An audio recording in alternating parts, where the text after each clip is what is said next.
What I find absolutely fascinating about this is that this guy goes on Are No Stupid Questions and asks a stupid question.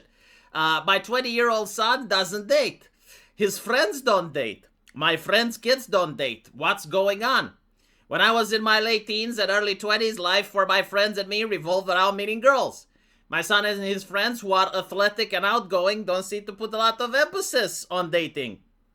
They play a lot of video games and have boys outings. Once in a while, one of them will hook up with a random girl they met on an app, but rarely does one have a girlfriend. This is the norm for my kids' friends too. What's going on? Well, you are part of the problem, right? Like, you are going online and asking strangers about your child, assuming that those strangers are going to give you sincere and honest responses. You don't know who those people are, right? Like, why don't you go out and meet real people, form real connection like your grandparents had, and ask them. Why are you asking, like, random people from all over the world about whether or not your son is gay? But, okay, here's what's actually going on. Is it concerning? If your son is 20 years old and he's athletic and he's going out and he's got hobbies, then he's not stuck into the digital monastery. Like he actually is outgoing, and the fact that he is not dating is not necessarily concerning.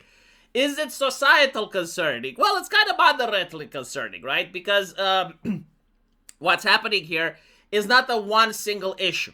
It's a plethora of issues and trauma that society has pushed on young people by trying to keep them safe. And if the kid stays at home and plays video games all day, then he is safe. Like, we notice the level of safetyism that society has, that now the online spaces have to be made safe, despite the fact that the kids don't even fucking go outside, right? And so, what actually caused this? Well, several things. Feminism has caused this. Technology has caused this. COVID has caused this. And our mentality has caused this. So, let's start with feminism, right? Feminism is all about policing people's not just behaviors but mindsets. And so if you actually do go out and you ask a random girl, that's potential harassment. I mean, Gillette made that very clear in their commercial, right? Like, the idea of boys will be boys just doesn't exist. Any one action can label you as a sex pest. So if you're at a party and you say something cringe, if you're at a party and you hit on a girl, that can automatically make you look like a harasser or a person that's, I guess, mentally ill. Now, normally, that's not an issue, right? Because you go at a party, you say something dumb, you embarrass yourself, it is what it is. It destroys your reputation with your circle of friends. This is what our parents experienced, right? But now everybody has a smartphone. Everybody has a camera. Everybody can just upload what you did at a party that's cringe to the entire universe. And that thing can trend.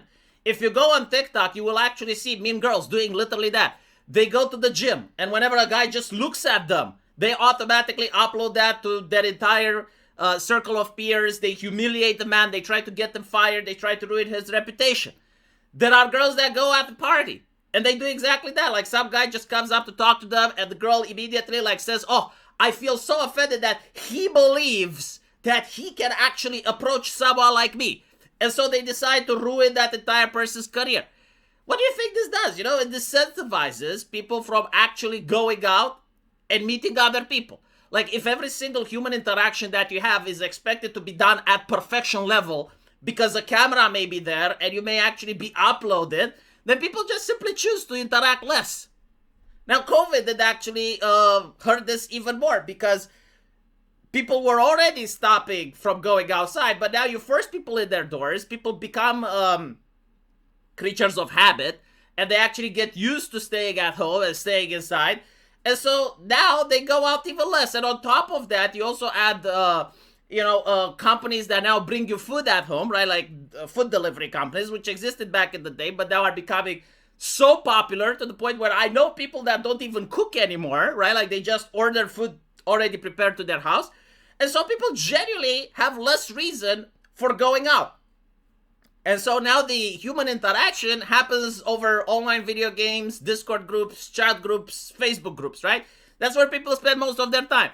Now, here's the thing. When you actually go out and you meet other people face to face, there's body language, there's chemistry. You can, just fall attracted to someone, not because of what they say, but simply because of being in close proximity to them.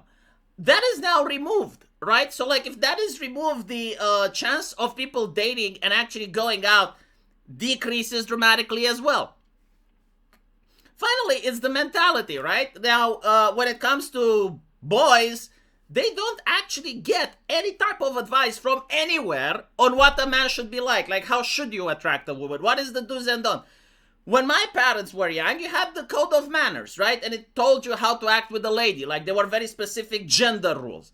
It's like, this is how human courtship functions, right? Like, the man calls the lady, they set up a meeting, this is how he's supposed to behave, this is what he does after, like, this is what she is supposed to be doing, this is what she is supposed to behave as. Like, it was very easy for people that genuinely wanted to date to know the works, like what they're supposed to do. Now there isn't. Like, now it's literally just figure it out.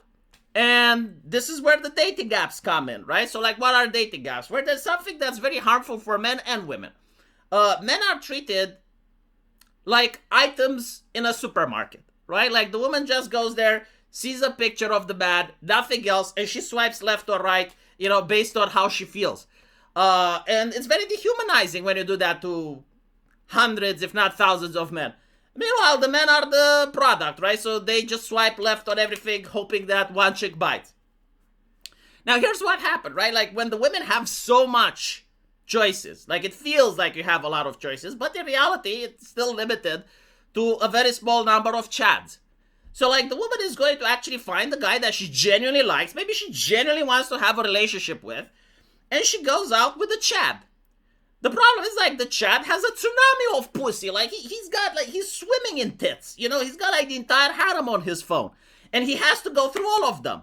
So he goes with probably 4 or 5 women at the same time. Doesn't mistreat her or anything, but once he bangs her, he moves on. And that shit just tasted Mount Olympus. Like, that shit just tasted chad. And now she believes that she is worthy of another chad. And so all of the other men that she views now as lesser, because they're not chad, are completely disconnected from the relationship, right? So, like, she's going to date another chad. The problem is that the chad doesn't want a relationship. The chad just wants to fuck her. And she doesn't know that. Like, she may legitimately believe that, okay, this other chad is going to be the guy that introduces me to his parents, that's going to start grilling with me, that's going to introduce me to his friends. Never happens, right? And so the dating websites, they're bad for men, because it's hard to compete with Chad. Not every 18-year-old has his own job, his own car, his own apartment in the current economy. And it's bad for the women, because the women generally think they have a chance with Chad. The problem is there's 5% of Chads and there's like 50% of women. And they can't, So that's the thing. Like, the trauma that was caused by feminism, which completely destroyed social norms and gender norms. The technology, which has installed a spyware into every single human being, and every single slight, especially of a sexual nature, can destroy reputation or livelihoods. The dating apps, the COVID mentality, where people can actually live their lives by staying at home. And this is where we're at. Why am I saying it's moderately concerning? Well, because, look, technology advances, people have to adapt. Some people will still manage to adapt, have children, they are going to continue the line. The other people, natural selection will weed them out. There's going to be a period of hardship and difficulty, but I don't think the human race is going to die out because of it.